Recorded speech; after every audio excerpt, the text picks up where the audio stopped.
సింగరాయకొండ మండలం పాకల గ్రామంలో రచ్చబండ కార్యక్రమంలో రాష్ట్ర కాంగ్రెస్ పార్టీ అధ్యక్షురాలు వైఎస్ షర్మిలారెడ్డి పాల్గొన్నారు. ఉపాధి హామీ పరిరక్షణ యాత్రలో భాగంగా ఉపాధి హామీ కూలీలతో ముఖాముఖి మాట్లాడుతూ వారు ఎదుర్కొంటున్న ఇబ్బందులను అడిగి తెలుసుకున్నారు.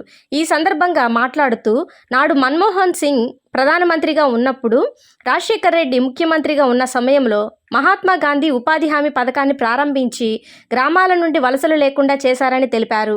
దీని వలన చాలామంది పేదవాళ్లకు ఉపాధి దొరికి పట్టణాలకు వలసలు పోకుండా వారి స్వగ్రామాలలోనే ఉండేవారని చెప్పారు. ఇప్పుడు ఈ ఎన్డీఏ ప్రభుత్వం ఇటువంటి ఉపాధి హామీ పథకాన్ని పేరు మార్చడమే కాకుండా 60% మాత్రమే నిధులు ఇస్తాం, మిగతావి రాష్ట్ర ప్రభుత్వాలే భరించాలనడం దుర్మార్గం అని దుయ్యబట్టారు.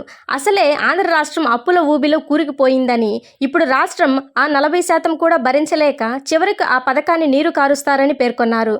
ప్రస్తుతం రాష్ట్రంలో ఉన్న కూటమి ప్రభుత్వం కానీ, ప్రతిపక్ష వైఎస్ఆర్సీపీ పార్టీ కానీ మోడీకి ఎదురు చెప్పే సాహసం చేయడం లేదని, వారి అడుగులకు మడుగులు ఒత్తుతూ రాష్ట్ర ప్రయోజనాలను పణంగా పెట్టారని తెలిపారు. ఈ పథకాన్ని రద్దు చేయకుండా ఉండాలంటే ప్రజలు మాతో కలిసి నడవాలని, దేశంలో పేదల పక్షాన పోరాడే పార్టీ కేవలం కాంగ్రెస్ మాత్రమేనని తెలిపారు.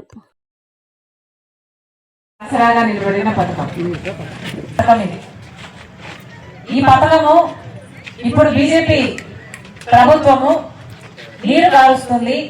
ఎలా నీరు కారుస్తుందో కూడా మీ అందరికీ తెలుసు. ఈ మధ్య పేమెంట్లు సరిగ్గా రావటం లేదు, పని సరిగ్గా కల్పించటం లేదు. ఇప్పుడు వీళ్ళు ఇంకో కొత్త చట్టం తెస్తారట, కరువు పని తీసేస్తారట. ఈ కొత్త చట్టంలో కేంద్రం డబ్బులు ఇయ్యదట. ఇది వరకు మొత్తం డబ్బులు కేంద్ర ప్రభుత్వం పెట్టుకుంటే, ఇప్పుడు 60 రాష్ట్రాల మీద ఈ భారం వేస్తే ఇక ఈ పథకం నీరు కారిపోతుంది. ఎందుకంటే మన రాష్ట్రం దగ్గర డబ్బులు పెట్టుకోవడానికి డబ్బులు లేవు. ఇప్పటికే మన రాష్ట్రం ఒక అప్పుల కుప్ప అయింది. ఇక మన రాష్ట్రం పెట్టుకోకపోతే కేంద్రం ఇవ్వాల్సిన 60% నిధులు కూడా ఇవ్వాల్సిన పని లేదు. ఇలా ఈ పథకాన్ని మొత్తానికే ఎత్తేయాలి అన్నది బీజేపీ కుట్ర. మీ ఊరికి మేము ఎందుకు రావాల్సి వచ్చిందంటే ఉపాధి హామీ పని మీకు ఎంత ముఖ్యమో, మీ కుటుంబాలకు ఎలా మేలు చేస్తుందో మీరు చెప్పాల్సిన అవసరం ఉంది. ఈ ఉపాధి హామీ పథకాన్ని కొనసాగించాలి, దీన్ని ఎత్తేయకండి. ఇది వరకు లాగా కేంద్ర ప్రభుత్వమే డబ్బులు ఇవ్వాలి, రాష్ట్ర ప్రభుత్వం మీద ఈ భారం వేయకూడదు. ఉపాధి హామీ పథకం ఎంతో మంది జీవితాలలో వెలుగు నింపింది. ఎందుకంటే పని కల్పించింది. ఆ పనితో వచ్చిన వేతనాలతో కుటుంబాలు నడిచాయి. కాబట్టి మీ అందరూ కూడా మాట్లాడగలిగిన వారు చేయెత్తండి. ఉపాధి హామీ మీకు ఎంత ముఖ్యమో, ఉపాధి హామీ మీకు ఎంత మేలు చేసిందో, లేదా ఇప్పుడు ఏమైనా అన్యాయం జరుగుతుంటే కూడా ఉపాధి హామీలో మీరు చెప్పడానికి వీలుంది. మీరు మాట్లాడకపోతే లోకానికి మీ సమస్యలు తెలియవు. లోకానికి మీ సమస్యలు తెలియకపోతే మీ సమస్యలు పరిష్కారం కూడా కావు. కాబట్టి మాట్లాడగలిగిన వారు చేయొద్దండి. మైక్ మీ దగ్గరికి వస్తుంది.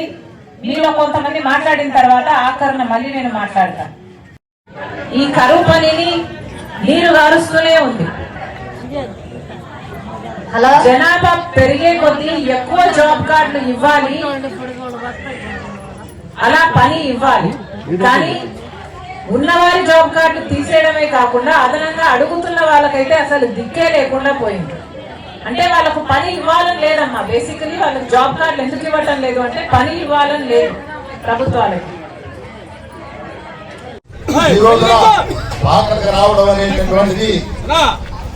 రెడ్డి గారి కొడుకై ఉండి ఉపాధి హామీని కూలీ చేస్తుంటే కనీసం ఒక్క మాటగా మాట్లాడడం లేదంటే మరి జగన్మోహన్ రెడ్డి గారికి బీజేపీని ఎదిరించే సత్తా ఉన్నట్ట లేనట్ట, ముమ్మాటికి లేనట్టు. అందుకే చెప్తున్నాం, ఈ రోజు ఉపాధి హామీ పథకం నిలబడాలి అని కొట్లాడుతున్న ఏకైక పార్టీ కాంగ్రెస్ పార్టీ. ఈ రోజు ఉపాధి హామీ పథకం లేకపోతే ఎన్నో కుటుంబాలకు కనీసం తినడానికి తిండి కూడా ఉండదు అనే ఈ రోజు కాంగ్రెస్ పార్టీ ఇంత పట్టుబట్టి ఉపాధి హామీ పథకం కోసము కొట్లాడుతుంది.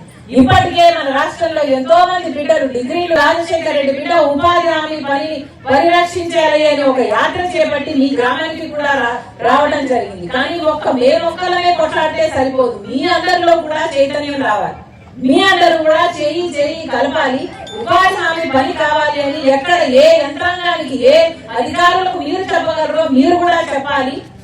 ఉపాధి హామీ పనిని కాపాడుకునే పని అందరం కలిసి చేయాలి. ఉండదు.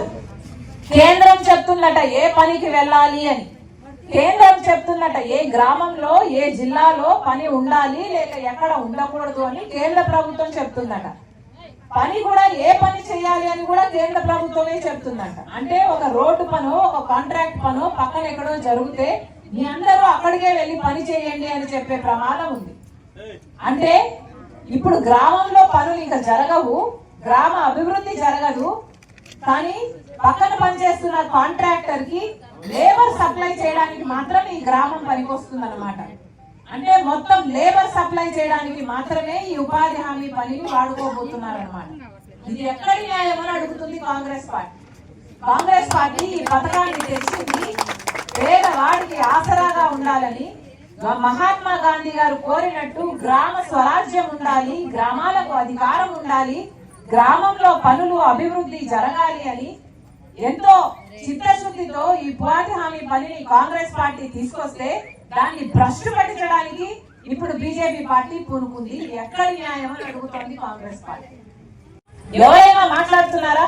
కూటమి సర్కార్ ఎలాగో మాట్లాడు, చంద్రబాబు గారు పవన్ కళ్యాణ్ గారు బీజేపీ మీద ఎలాగో మాట్లాడు, కనీసం జగన్మోహన్ రెడ్డి గారైనా మాట్లాడుతున్నారా అంటే ఆయన కూడా మాట్లాడటం లేదు. ఎందుకంటే ఆయన కూడా బీజేపీకి అమ్ముడుపోయాడు కాబట్టి, ఆయన కూడా బీజేపీ మోడీ దత్తపుత్రుడు కాబట్టి, ఆయన కూడా బీజేపీకి బినామీగా మారాడు కాబట్టి. రాజశేఖర రెడ్డి గారు అంత చిత్తశుద్ధితో ఉపాధి హామీ పనిని అంత అద్భుతంగా జరిపి చూపిస్తే కనీసం రాజశేఖర రెడ్డి గారి కొడుకై ఉండి ఉపాధి హామీని కూలీ చేస్తుంటే కనీసం ఒక్క మాటైనా మాట్లాడడం లేదంటే మరి జగన్మోహన్ రెడ్డి గారికి బీజేపీని ఎదిరించే సత్తా ఉన్నట్ట లేనట్ట? ముమ్మాటికి లేనట్టు. అందుకే చెప్తున్నాం, ఈ రోజు ఉపాధి హామీ పథకం నిలబడాలి అని కొట్లాడుతున్న ఏకైక పార్టీ కాంగ్రెస్ పార్టీ. ఈ రోజు ఉపాధి హామీ పథకం లేకపోతే ఎన్నో కుటుంబాలకు కనీసం తినడానికి తిండి కూడా ఉండదు అనే ఈ రోజు కాంగ్రెస్ పార్టీ ఇంత పట్టుబట్టి ఉపాధి హామీ పథకం కోసము కొట్లాడుతుంది.